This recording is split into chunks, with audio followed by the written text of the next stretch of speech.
Halo teman-teman semua, hari ini kita mau balik lagi ke dapur dan kita mau bikin chiffon cake. Biasanya chiffon cake kan pakai pandan, tapi kali ini kita mau bikin pakai Milo. Selamat datang di dapur Sweet Flower, seperti biasa resepnya ditulis di kolom deskripsi. Tapi sebelum videonya dimulai, jangan lupa dipencet dulu tombol subscribe-nya, supaya channel ini bisa terus berkembang dan terus bagi-bagi resep. Inilah bahan-bahannya: gula pasir, Milo, baking soda, garam, susu murni, minyak sayur, 4 butir kuning telur, tepung terigu, dan 4 butir putih telur. Jangan lupa kita juga harus siapin loyang sifon yang kayak gini, yang bisa dibuka kayak gini. Loyang sifon ini ukurannya 16 cm. Langsung aja kita mulai. Pertama-tama kita masukin Milo ke dalam kuning telurnya. Aduk-aduk manual pakai whisk sampai semuanya kecampur rata. Di tahap ini kita nggak perlu pakai mixer. Kalau nggak ada Milo, bisa juga pakai cocoa powder, atau kalau chiffon cake-nya pengen kerasa lebih milky, bisa dicelupin susu. Maksudnya Milonya diganti pakai susu tepung. Kayak gini hasilnya kalau udah kecampur rata. Langkah berikutnya kita tinggal masukin susu murni, atau bisa juga pakai susu UHT. Ternyata masukin minyak sayurnya dulu, salah dubbing. Ya beginilah kalau dubbing nggak pakai skrip. Minyak sayur ini bisa diganti pakai butter yang dicairkan kalau mau rasanya lebih gurih dan lebih enak. Tapi ya harganya juga jadi lebih mahal.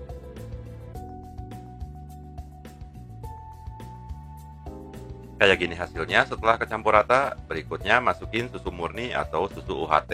Kali ini mah benar. Langsung masukin aja semuanya, seperti biasa aduk-aduk lagi. Jadi yang disatuin bahan-bahan cairnya dulu ya, supaya pas tepungnya dimasukin nggak jadi ngegeruntul-geruntul.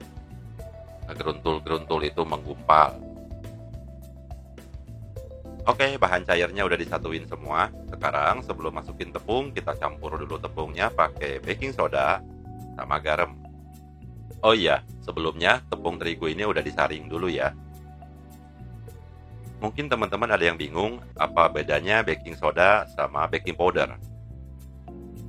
Sama, saya juga bingung. Nanti kita cari tahu. Tapi sekarang kita masukin dulu tepungnya sedikit demi sedikit ya langsung aja semua. Terus kita aduk lagi pakai whisk seperti biasa sampai semuanya kecampur rata. Kalau menurut anak sekolahan tata boga, baking soda itu tidak mengandung asam, sementara baking powder mengandung asam. Jadi yang satu mengandung asam, yang satu enggak. Terus fungsinya untuk adonan apa ya? Mari kita tanya lagi sama anak tata boga yang pengangguran. Jadi baking soda digunakan untuk adonan yang bahan-bahannya udah mengandung asam.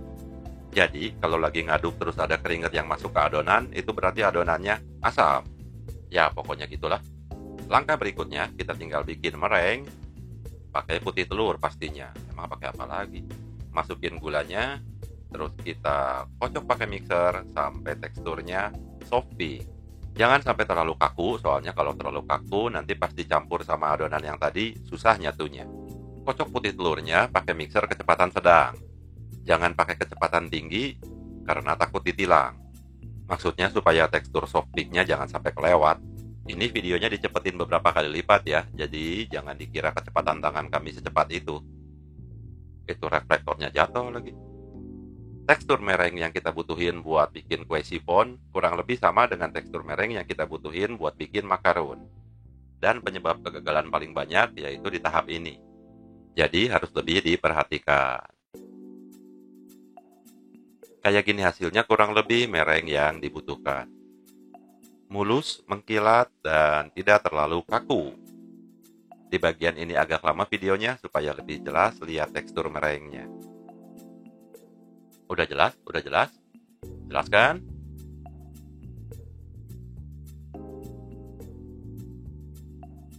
Langkah berikutnya, kita tinggal nyatuin adonan yang pertama kita buat tadi sama kocokan putih telur atau meringue ini. Seperti biasa, karena konsistensi dari kedua adonan ini berbeda jauh, Jadi kita mau mendekatkan gapnya dulu dengan cara nyampurin sepertiga adonan mereng ke dalam adonan yang pertama tadi. Supaya nanti ngaduknya lebih gampang dan kita nggak perlu ngaduk lama-lama. Karena kalau ngaduk terlalu lama, kita berpotensi menghancurkan gelembung-gelembung udara yang udah kita bikin di dalam mereng tadi. Kalau gelembung udaranya rusak, nanti hasilnya bantat. Teman-teman tahu bantat? Itu loh, penyangga kepala pas kita lagi tidur. Udah kecampur rata kayak gini, konsistensinya juga udah mulai mendekati, langsung aja kita masukin adonan ini ke dalam putih telurnya atau mereng. Kalau dirasa warna coklatnya kurang pekat, boleh ditambahin coklat pasta. Supaya selain warnanya lebih pekat, aroma coklatnya juga lebih dapat.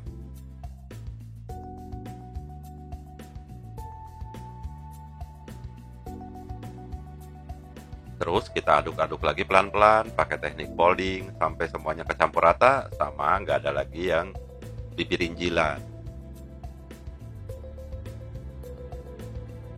Oh iya, untuk loyang dari sifon cake ini nggak perlu dioles apa-apa ya. Nggak perlu dioles mentega, nggak perlu juga ditabur terigu. Loh, nanti nempel dong. Ya emang maksudnya harus nempel. Kalau nempel nanti ngeluarin dari loyangnya susah dong. Enggak lah, nanti ada tekniknya kok, gampang. Udah kecampur rata semua, sekarang langsung aja kita masukin ke dalam loyang sifon. Satu resep ini pas untuk loyang sifon diameter 16 cm. Tapi kalau teman-teman punya loyang sifonnya lebih besar, misalnya 20 cm, tinggal dihitung proporsinya aja ya. Proporsi volume loyang berbanding proporsi adonan. Artinya kita harus hitung volume loyangnya di R kuadrat dikali tinggi, dikurangi volume bolong di tengah loyang, kemudian kita berangkat ke toko bahan kue terdekat dan beli yang diameter 16 biar gampang. Kalau udah dituang semua, tinggal diratain sedikit, terus kita bisa langsung masukin ke dalam oven.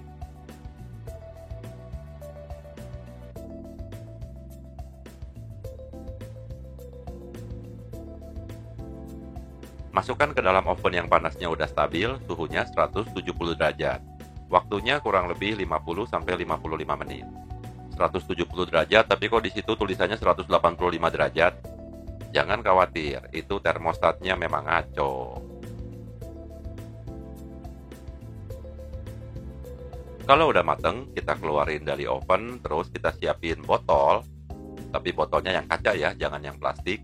Terus kita masukin mulut botolnya ke dalam lubang yang ada di tengah-tengah loyang ini. Nah, kayak gini. Kue sifon ini dibalik supaya gaya gravitasi bakal narik kuenya ke bawah, jadi nggak kempes. Makanya karena daripada itu, loyangnya jangan dioles pakai margarin. Kalau dioles nanti pas dibalik ini melocot. Kalau udah dingin, langsung kita keluarin kuenya dari loyangnya. Caranya pakai tusuk sate kayak gini. Tusuk bagian pinggirnya, terus geser ke sekeliling loyang supaya kuenya terlepas dari loyangnya.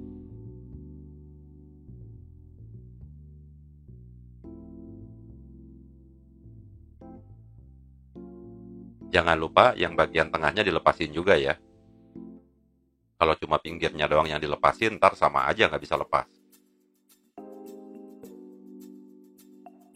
Kalau udah, bagian tengahnya kita tinggal tarik ke atas kayak gini dan beres. Belum sih, belum beres, bagian bawahnya masih nempel. Untuk melepas bagian bawahnya, kita tinggal pakai pisau, terus kita potong. Potong, potong, potong, serot, serot, serot. Beres, kita tinggal cabut. Terus simpen di atas cake bottom. Ini dia hasilnya, sifon cake dengan Milo. Buat mempercantik, boleh bagian atasnya di dusting pakai gula dusting, gula halus, atau di dusting Milo biar rasa Milonya lebih pekat. Tapi kalau saya mendingan langsung dipotong aja dah.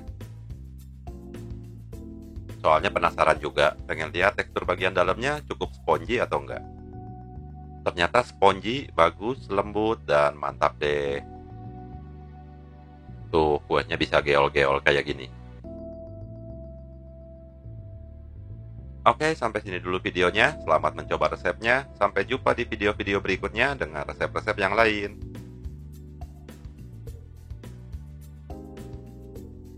Terima kasih.